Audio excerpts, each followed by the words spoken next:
Um, you're getting 2 videos tonight. I just filmed a little barefoot video outside, and I'm gonna post it sometime tonight. There's just a little bit of minor editing that I need to do on it, but I haven't done a barefoot video in a while, so I kind of wanted to go out and do one. But out here with a Helix Maduro cigar. It ain't fancy, but I like them. This is actually my second attempt, maybe third if you count the fact that the first video was in 2 parts. But I've been wanting to talk about what makes horror movies so great, or rather, what makes a great horror movie.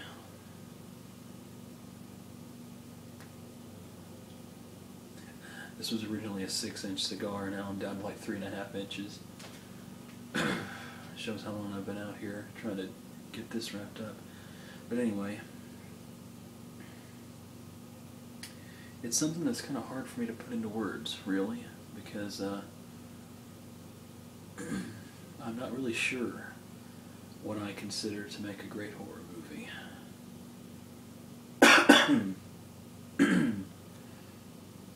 I guess I'll start by listing off my favorite horror movies. Like I mentioned last time, The Thing is my all-time favorite. And then after that, I love the Alien franchise. I'm not such a big fan of the Alien vs. Predator movies, but I do think as far as horror movies go, at least the second one was effective, because it had moments that scared the hell out of me. See, then I'm a big fan of Event Horizon. It's one of those movies that not a lot of people love it. Either you really like it or you really hate it. There doesn't seem to be much middle ground that I've seen. But I really like that movie. I've watched it like twice maybe. It's not one of those that I like to watch over and over, but it's effective. And it's not because... I think one of the reasons that so many people don't like it is because it doesn't really have a whole lot of those scares. Yet at the same time, it is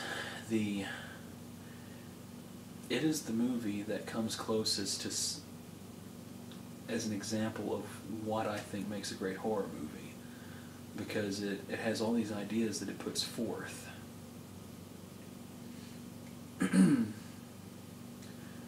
There's this inevitability to the horror, like it's almost like they can't stop it.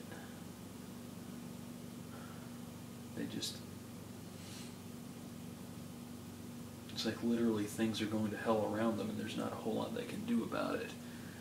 The best that they can hope for is to make it out in as few pieces as possible.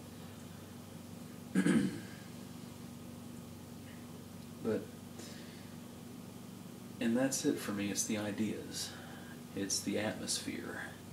I mean, The Thing, for me, would be just as great without the creature effects. Now, I love the creature effects in that movie. I'm impressed as hell by them. I mean, that movie was done almost 30 years ago, and it still holds up so well. The effects do.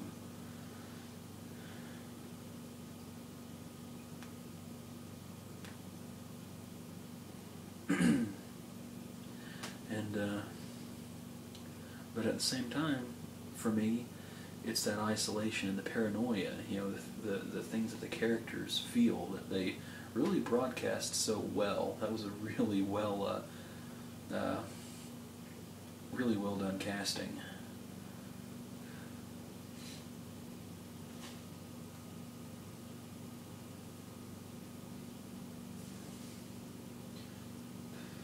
And then in movies like Alien, there are actually not very many monster effects. Now they've got the suit, they've got the they do have the creature, and it's a scary creature, but at the same time they don't have a lot of creature effects. You know, they don't go for the gross outs. They don't really go for the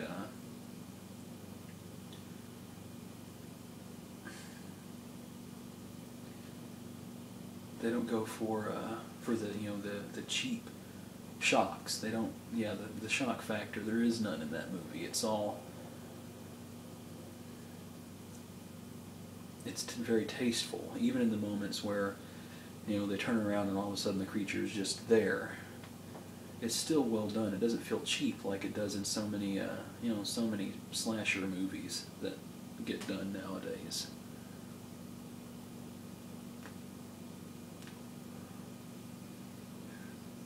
And even in the second movie, Aliens, you know, they've got so many of the creatures around, and despite the fact that, you know, it seems like there's an endless supply, there were only 6 costumes for the creatures, so that's just one more reason that I think Jim Cameron should be listed as a national treasure, but that's a topic for another video. So,